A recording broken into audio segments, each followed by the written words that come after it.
Hey there, and welcome to this week's Sunday Musings, where every week I spend a little time talking about something that's been on my mind and just, getting a few things out of my head. I also write a weekly blog hosted on Medium. The link for that is right here. I really welcome you to check it out. I'd love to hear your opinions, your thoughts, and your own experiences. You can answer or put a response on my blog or my posts, or if you're a little ambitious, you can wait till the end of the video. And there's a link to my calendar, and I would love for you to schedule time so we can have a conversation. So it's November, and I'd love to just talk for a minute about something very personal.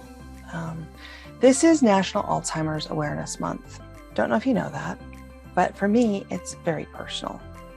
I have been affected by several people in my life, in my family, that have Alzheimer's.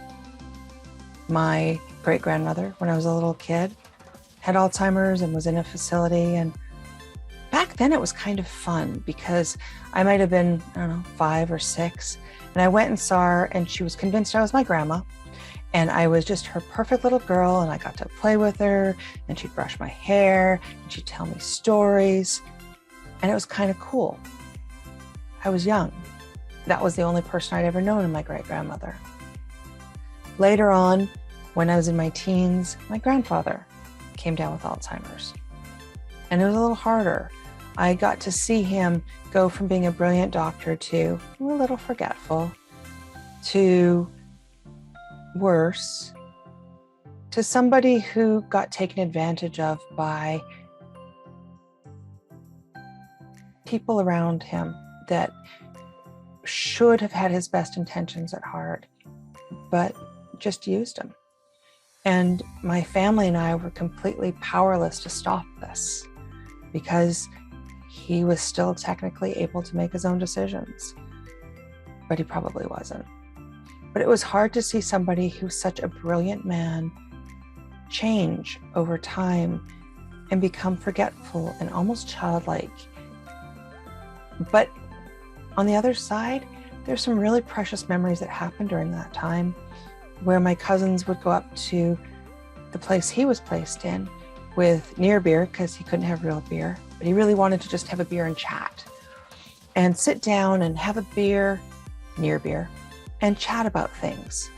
My grandfather loved to play crossword puzzles.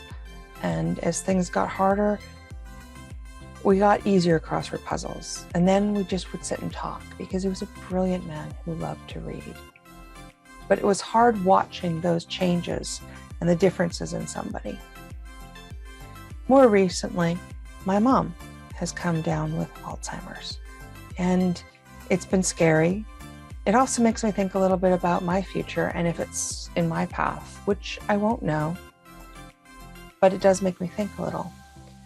But it's really challenging to me as an adult to watch my mom, who took care of me and was one of my greatest inspirations, some days not know who I am, not know who her husband of 50-ish years is, not know who her siblings are. It's challenging and heartbreaking. You try and find those moments where you're having a conversation and she doesn't remember who I am, but she's talking to me like an old high school friend talking about an experience. So in those moments, it's kind of interesting because I get to know a different person, somebody who I never would have heard those stories from. But sometimes I just want my mom back, and that's kind of hard. So because of that, I'm trying to make sure that I embrace every day even more so than the last, because you never know what changes are going to happen tomorrow, either in yourself or in those around you who you love. So I need to make sure that I embrace every day today and ensure that I have good memories for the moment and hopefully for the future. I have some amazing memories of my mom as a person. I actually had some good memories of her on my recent trip where I got to spend a couple weeks with her. Even though she didn't always remember me, there were some really good things. and some great stories and some great moments. And those are things I need to cherish. But Alzheimer's is a wretched, horrible thing to have to live through. And I really hope one day that we will have something that will stop Alzheimer's and Parkinson's and all of the other dementias that rob our loved ones of their faculties and their ability to really remember their relationships and to be in the moment of them. That's hard. On the other side, when you have a loved one who has Alzheimer's, it also forces you to remember to live in the moment, because in that moment, that is the best moment that the person you're talking to has.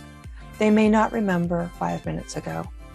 They may not remember who you are in the next minute or two.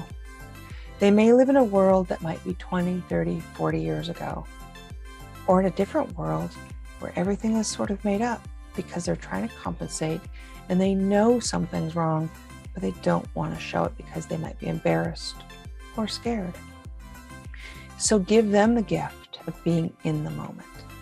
It's actually a pretty amazing gift my mom is still giving me, because that's the one thing I've never been greatest at, is living in the moment. I'm always planning 5 steps ahead and thinking about what I did 5 minutes ago that I could have done better. But when I'm with my mom, I need to think about just being there in the moment and not worrying about the past or the future, but embracing those precious moments of now. Those are my thoughts, and I'd love to hear yours. And until next week, stay safe.